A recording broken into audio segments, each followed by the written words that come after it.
Welcome to next exam. आज है 26 मई 2024 और 26 मई 2024 से करंट अफेयर्स के जितने भी इंपॉर्टेंट क्वेश्चन बन सकते हैं सारे हम इस वीडियो में डिस्कस करेंगे और हर क्वेश्चन से रिलेटेड इंपॉर्टेंट फैक्ट भी मैं आपको बताऊंगा। तो आप पूरा वीडियो बहुत ध्यान से देखिए। लास्ट में मैं आपसे क्वेश्चन पूछूंगा, उसका आंसर आपको कमेंट बॉक्स में बताना है।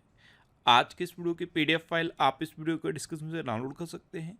पीडीएफ आप हमारे टेलीग्राम ग्रुप से भी डाउनलोड कर सकते हैं। टेलीग्राम ग्रुप पर आपको सारी पीडीएफ एक साथ मिल जाएंगी और टेलीग्राम ग्रुप का लिंक मैंने इस वीडियो के डिस्क्रिप्शन में दे दिया है, तो आप उस लिंक पर क्लिक करके टेलीग्राम ग्रुप ज्वाइन कर सकते हैं। तो चलिए स्टार्ट करते हैं। पहला क्वेश्चन है, हाल ही में विश्व फुटबॉल दिवस कब मनाया गया है? तो अभी 25 मई को विश्व फुटबॉल दिवस मनाया गया। तो इस क्वेश्चन का बे ऑप्शन सही है। आपको पता है अभी इसी साल 2024 में ये विश्व फुटबॉल दिवस मनाने की घोषणा हुई और अब हर साल 25 मई को ये विश्व फुटबॉल दिवस मनाया जाएगा। एक्चुअल में 1924 में जब ग्रीष्मकालीन ओलंपिक हुए थे उस टाइम दुनिया भर से खिलाड़ियों ने उनमें पार्टिसिपेट किया था। तो उसकी इस बार 100वीं वर्षगांठ है और 100वीं वर्षगांठ को चिन्हित करने के लिए 25 मई को ये वर्ल्ड फुटबॉल डे डिसाइड किया गया है। इस बार जो ग्रीष्मकालीन ओलंपिक हो रहे हैं वो पेरिस में हो रहे हैं और ये जो 1924 के ओलंपिक हुए थे ये भी ग्रीष्मकालीन ओलंपिक थे और उस टाइम भी पेरिस में हुए थे। तो 100 साल पूरे हो गए हैं, इसलिए ये डिसाइड किया गया कि अब हर साल 25 मई को वर्ल्ड फुटबॉल डे मनाया जाएगा। अच्छा, 25 मई को ही अफ्रीका डे भी मनाया जाता है, अफ्रीका दिवस। इसे पहले अफ्रीकी स्वतंत्रता दिवस या अफ्रीकी मुक्ति दिवस कहते थे, लेकिन अब इसे अफ्रीका दिवस कहते हैं। ध्यान रखना, ये भी 25 मई को मनाया जाता है। अच्छा, यहाँ पे मैंने मई 2024 के सारे इंपॉर्टेंट डे लिख दिए हैं। इसमें ये जो मैंने ग्रीन कलर में हाईलाइट किए हैं ये आपको जरूर याद रखने हैं। जैसे 2 मई को विश्व टूना डे मनाया गया, 3 मई को विश्व प्रेस स्वतंत्रता दिवस मनाया गया। यहाँ पे मैं हर बार बता रहा हूँ, इस बार के वर्ल्ड प्रेस फ्रीडम इंडेक्स में इंडिया 180 देशों में 159वें नंबर पे है। एक ये इम्पोर्टेंट है, 12 मई को अंतर्राष्ट्रीय नर्स दिवस। एक ये विश्व शरणार्थी दिवस यानी कि वर्ल्ड रिफ्यूजी डे, ये 23 मई को मनाया जाता है, ये इम्पोर्टेंट है। 21 मई को राष्ट्रीय आतंकवाद विरोधी दिवस मनाया गया। 22 मई को अंतर्राष्ट्रीय जैव विविधता दिवस मनाया गया। ये जो ग्रीन कलर में लिखे हैं ये इंपॉर्टेंट है क्योंकि ये अक्सर एग्जाम में पूछे जाते हैं। रिवाइज आपको सारे करने हैं। 10 सेकंड के लिए वीडियो को पॉज करिए और इनको एक बार रिवाइज कर लीजिए। नेक्स्ट क्वेश्चन है, हाल ही में किसे यूएई के संस्कृति और पर्यटन विभाग से गोल्डन वीजा मिला है? तो ये रजनीकांत को मिल गया। तो इस क्वेश्चन का सी ऑप्शन सही है। गोल्डन वीजा मैंने आपको बताया था, इससे क्या होता है, लंबे समय के लिए यूएई में रुकने की परमिशन मिल जाती है। ये 10 साल के लिए वहाँ पर रुकने की परमिशन हो जाती है।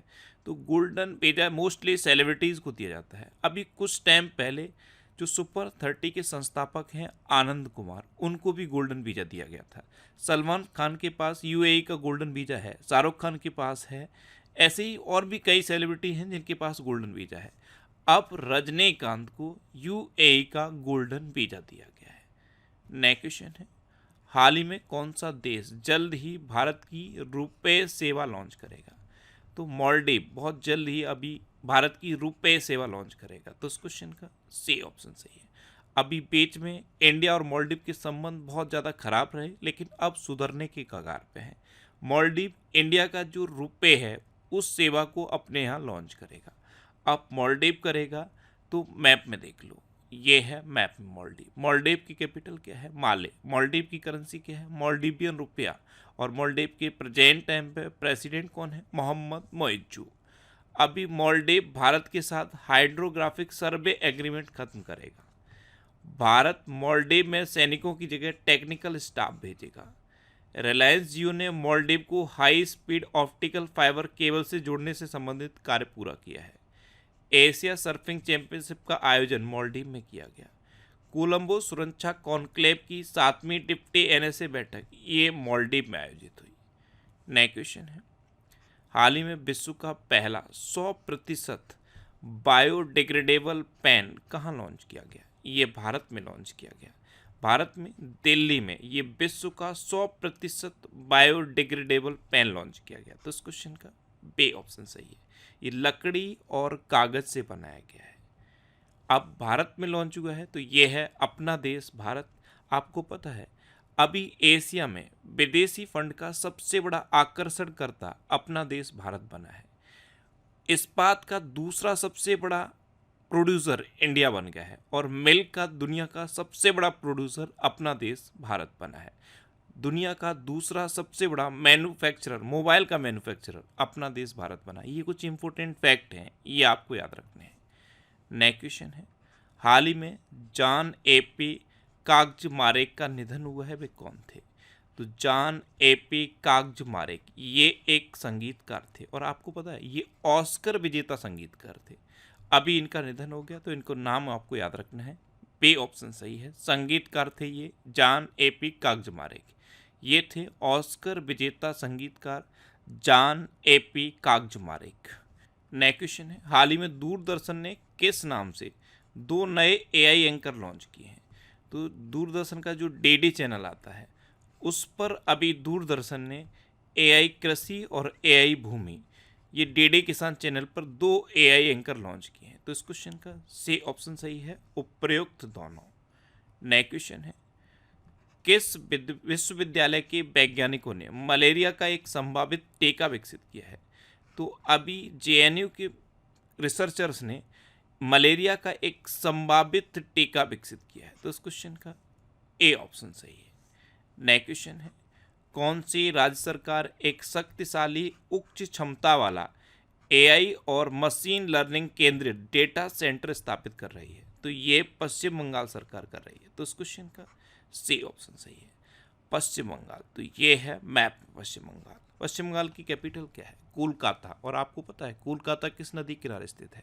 हुगली नदी किनारे स्थित है। पश्चिम बंगाल की चीफ मिनिस्टर है ममता बनर्जी और पश्चिम बंगाल की गवर्नर कौन है? सेबी आनंदा बोस। अभी पश्चिम बंगाल ने पोयला बैसाख को अपना राज्य दिवस और बांग्लार माटी बांग्लार जल को राजकीय गीत घोषित किया है। पश्चिम बंगाल के सुंदरबन शहर जलपाईगुड़ी जिले के काला नूनिया चावल और कादियाल साड़ियों को जीआई टैग मिला। 11वां बांग्लादेश पुस्तक मेला ये कोलकाता में हुआ और पश्चिम बंगाल के ब्रांड एम्बेसडर सौरभ गांगुली बने। नेक्स्ट क्वेश्चन है, हाल ही में किसने 2024 कांस फिल्म फेस्टिवल में अनसर्टन रिगार्ड श्रेणी में सर्वश्रेष्ठ अभिनेत्री का पुरस्कार जीता? तो ये जीता है अनसुईया सेन गुप्ता ने। तो इस क्वेश्चन का बे ऑप्शन सही है, ये है अनसुईया सेन गुप्ता। नेक्स्ट क्वेश्चन है, हाल ही में ऑक्सफोर्ड इकोनॉमिक्स के ग्लोबल सिटीज इंडेक्स में भारत में कौन सा शहर शीर्ष पर रहा? तो ये जो ऑक्सफोर्ड इकोनॉमिक्स का ग्लोबल सिटीज इंडेक्स है, इसमें वैसे दुनिया भर में न्यूयॉर्क फर्स्ट नंबर पर रहा है। इंडिया में देखा जाए तो इंडिया में दिल्ली टॉप पर है। तो इस क्वेश्चन का ए ऑप्शन सही है। और वर्ल्ड लेवल पर दिल्ली की रैंकिंग देखी जाए तो 350 है, बेंगलुरु 411 पे है और मुंबई 427 पे है। लेकिन इंडिया के सिटी में दिल्ली टॉप पर है, वर्ल्ड में न्यूयॉर्क टॉप पर है। नेक्स्ट क्वेश्चन है, हाल ही में किसे नासा के हॉल ऑफ फेम में सम्मानित किया गया? तो ये मुनीब अमीन भट्ट को सम्मानित किया गया। तो इस क्वेश्चन का ए ऑप्शन सही है, इनको नासा के हॉल ऑफ फेम से सम्मानित किया गया है। ये है मुनीब अमीन भट्ट, ये जम्मू कश्मीर के हैं। इससे पहले इनको एप्पल ने भी हॉल ऑफ फेम से सम्मानित किया था और अब इनको नासा ने हॉल ऑफ फेम से सम्मानित किया है। नेक्स्ट क्वेश्चन है, हाल ही में अल्लाह माए हलीना को किस देश का नया प्रधानमंत्री नियुक्त किया गया? तो अल्लाह माए हलीना, इनको भी चाड का नया प्रधानमंत्री नियुक्त किया गया। तो इस क्वेश्चन का बे ऑप्शन सही है, ये है अल्लाह माए हलीना। अब ये चाड के नए प्रधानमंत्री नियुक्त हुए हैं। तो आप जानते हो चाड एक अफ्रीकन कंट्री है। ये है मैप में चाड। चाड की कैपिटल क्या है? डिजैमिना। चाड की करेंसी क्या है? Central African franc. और चाड के प्रेसिडेंट कौन है? Idriss Deby. कौन है? Idriss Debbie.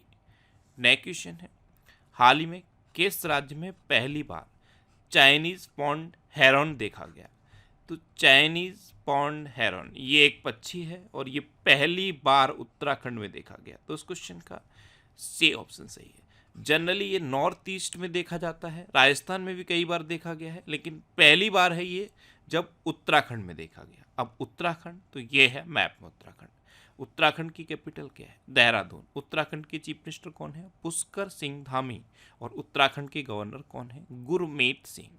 अच्छा, उत्तराखंड के मुख्यमंत्री ने हिमालयन बास्केट लॉन्च किया। समान नागरिक संहिता लागू करने वाला पहला राज्य उत्तराखंड बना है। उत्तराखंड के मुख्यमंत्री ने नशे के खिलाफ धामी अभियान शुरू किया है। उत्तराखंड सरकार ने बाहरी लोगों द्वारा कृषि भूमि खरीदने पर प्रतिबंध लगाया है। संयुक्त सैन्य अभ्यास सूर्य किरण का 17वां संस्करण ये उत्तराखंड के पिथौरागढ़ में आयोजित किया गया। 10 दिवसीय उत्तराखंड महोत्सव ये लखनऊ में हुआ। उत्तराखंड के मुख्यमंत्री ने रोजगार प्रयाग पोर्टल लॉन्च किया। और उत्तराखंड में होने वाले 6ठे विश्व आपदा प्रबंधन सम्मेलन के ब्रांड एम्बेसडर अमिताभ बच्चन बने। अच्छा, उत्तराखंड में जिम कॉर्बेट नेशनल पार्क है। ये भारत का सबसे पुराना नेशनल पार्क है, इसलिए इसका पूर्ण नाम पूछ लिया जाता है। इसका पूर्ण नाम है हैली नेशनल पार्क। उत्तराखंड में राजाजी नेशनल पार्क भी है। उत्तराखंड में हरेला पर्व मनाया जाता है, फूलदेही त्यौहार मनाया जाता है, और फूलों की घाटी भी उत्तराखंड में है। नेक्स्ट क्वेश्चन है, हाल ही में किसे हॉलीवुड वॉक ऑफ फेम प्राप्त हुआ है? तो ये क्रिस हेम्सवर्थ को प्राप्त हुआ। तो इस क्वेश्चन का सी ऑप्शन सही है। ये है हॉलीवुड अभिनेता क्रिस हेम्सवर्थ, इनको हॉलीवुड वॉक ऑफ फेम प्राप्त हुआ। नेक्स्ट क्वेश्चन है, हाल ही में किसे NAFED का नया अध्यक्ष नियुक्त किया गया है? तो NAFED यानी कि national agricultural cooperative networking federation of India, इसका नया अध्यक्ष अभी जेठा अहीर को नियुक्त किया गया। तो इस क्वेश्चन का बे ऑप्शन सही है। ये हैं जेठा अहीर, और इन्हीं को NAFED का नया अध्यक्ष नियुक्त किया गया है। अच्छा, अभी संजीव जैन ये विप्रो के नए COO बने। एडासिसा नोंगरांग ये मेघालय की पहली महिला पुलिस महानिदेशक नियुक्त हुई हैं। N चंद्रशेखरन को टाटा इलेक्ट्रॉनिक्स का नया अध्यक्ष नियुक्त किया गया। ओमकार साल्वी को मुंबई क्रिकेट टीम का मुख्य कोच नियुक्त किया गया है। कृष्णा स्वामीनाथन को भारतीय नौसेना का वाइस चीफ बनाया गया। और मौसमी चक्रवर्ती ने आकाशवाणी समाचार के महानिदेशक का पदभार ग्रहण किया है। अब लास्ट वीडियो के क्वेश्चन का आंसर। लास्ट वीडियो में मैंने आपसे क्वेश्चन पूछा था कि कहाँ बौद्ध त्योहार सागा दावा मनाया गया? तो ये सिक्किम में मनाया गया, यानी कि इस क्वेश्चन का सी ऑप्शन सही था, और मोस्टली स्टूडेंट ने इसका आंसर सही दिया। मैं आपको हर बार बोलता हूँ कि जब भी क्वेश्चन पूछो उसका आंसर आप डिटेल में लिखो। आज देखो, एक स्टूडेंट है अभिषेक कुमार, इन्होंने बहुत ज़्यादा डिटेल में आंसर लिखा है। एक बार इस आंसर को आप पढ़ के देखो और सोचना क्या आप इनका कोई भी सिक्किम से रिलेटेड क्वेश्चन गलत हो सकता है, क्योंकि इन्होंने इतना डिटेल में लिखा है, तो अब इनका सिक्किम से रिलेटेड आंसर कभी भी गलत नहीं होगा। इसी तरह आप भी डिटेल में आंसर लिखा करो। मैं डेली इसीलिए बोलता हूँ कि आपकी हैबिट बने, आप डिटेल में आंसर लिखो। जब आप कोई चीज़ लिख देते हो फिर उसे आप कभी भूलते नहीं हो। ये मई के तीसरे वीक का वीडियो है। आज मैं मई के चौथे वीक का वीडियो बना दूंगा, उस वीडियो को भी आप जरूर देखना। अब रिवीजन के क्वेश्चन। अभी अलेक्जेंडर ज्वेरेव और एगा स्विटेक ने 2024 इटालियन ओपन खिताब जीता है। अलेक्जेंडर ज्वेरेव ने पुरुष एकल और एगा स्विटेक ने महिला एकल जीता है। AFC एशिया महिला एशिया कप 2026 की मेजबानी ऑस्ट्रेलिया करेगा। स्पेन अंतर्राष्ट्रीय सौर महागठबंधन का 99 सदस्य बना है। ये जो अंतर्राष्ट्रीय सौर गठबंधन बना है इसका 99वां सदस्य अभी स्पेन बना है। नेपाल के कामी रीता शेरपा ने माउंट एवरेस्ट पर 23वीं बार चढ़ाई करके नया रिकॉर्ड बना दिया है। अनमोल राय को मिस पिंक नेपाल 2024 का ताज पहनाया गया। नासा ने चंद्रमा पर पहला रेलवे सिस्टम बनाए जाने की योजना का अनावरण किया है। सुप्रीम कोर्ट बार एसोसिएशन के अध्यक्ष कपिल सिब्बल बने हैं। देश की सबसे बड़ी कौशल प्रतियोगिता इंडिया स्किल्स 2024 का उद्घाटन यशोभूमि नई दिल्ली में हुआ। स्कॉट फ्लेमिंग को भारत की पुरुष बास्केटबॉल टीम का मुख्य कोच नियुक्त किया गया है। डेडलाइन की ग्लोबल डिस्रप्टर्स 2024 सूची में शामिल होने वाली एकमात्र भारतीय दीपिका पादुकोण बनी है। एडासिसा नोंगरोंग ये मेघालय की पहली महिला पुलिस महानिदेशक बनी। उत्तराखंड सरकार ने पेरूर लाओ पैसे पाओ अभियान शुरू किया है। टू लैम को वियतनाम का राष्ट्रपति नामित किया गया। विश्व के तीसरे सबसे बड़े ऊर्जा जनरेटर के रूप में भारत ने जापान को पीछे छोड़ा है। सिक्किम एआई संचालित यातायात प्रबंधन प्रणाली शुरू करेगा। बेल्दियस सिटीज रिपोर्ट 2024 में विश्व में सबसे अमीर शहर न्यूयॉर्क को घोषित किया गया। ज्योति रात्रे ने 55 वर्ष की उम्र में माउंट एवरेस्ट फतेह किया है। और भारतीय वायुसेना ने उड़ने वाले पोर्टेबल अस्पताल भीष्म का सफल परीक्षण आगरा में किया। अब आपके लिए आज का क्वेश्चन है कि किस राज्य सरकार ने सरकारी अनुबंध नौकरियों में महिलाओं के लिए 33% आरक्षण अनिवार्य किया है। 4 ऑप्शन दिए गए हैं, इनमें से आपको अपना आंसर बताना है। और इसके अलावा हम हमारे फेसबुक पेज पर previous year question daily post करते हैं, तो आप फेसबुक पर नेक्स्ट एग्जाम सर्च करके हमारा फेसबुक पेज ज्वाइन कर सकते हैं, क्योंकि प्रीवियस ईयर क्वेश्चन आपको बहुत हेल्प करते हैं। अगर आपको किसी क्वेश्चन में कोई डाउट होता है या आपको अपने करियर से रिलेटेड भी कोई प्रॉब्लम है, तो आप इंस्टाग्राम, फेसबुक और एक्स पर इंद्रेश आरसी सर्च करके आप मेरे साथ जुड़ सकते हैं और कोई भी डाउट, कोई भी confusion without any hesitation discuss कर सकते हैं। तो ये था आज का हमारा करंट अफेयर्स का वीडियो। आपको ये वीडियो कैसा लगा प्लीज़ कमेंट बॉक्स में ज़रूर बताना। और अगर अभी तक भी आपने हमारे इस चैनल को सब्सक्राइब नहीं किया है तो इसे आप सब्सक्राइब कर लीजिए। आपको इस चैनल से निश्चित ही मदद मिलेगी। जब भी आपसे सब्सक्राइब करेंगे तो बराबर में एक बेल आइकन बन के आएगा, आप उस बेल आइकन पर जरूर क्लिक कर लें, जिससे कि आपको डेली मॉर्निंग में करंट अफेयर्स की वीडियो मिलती रहे। Next exam always with you. Thanks for watching.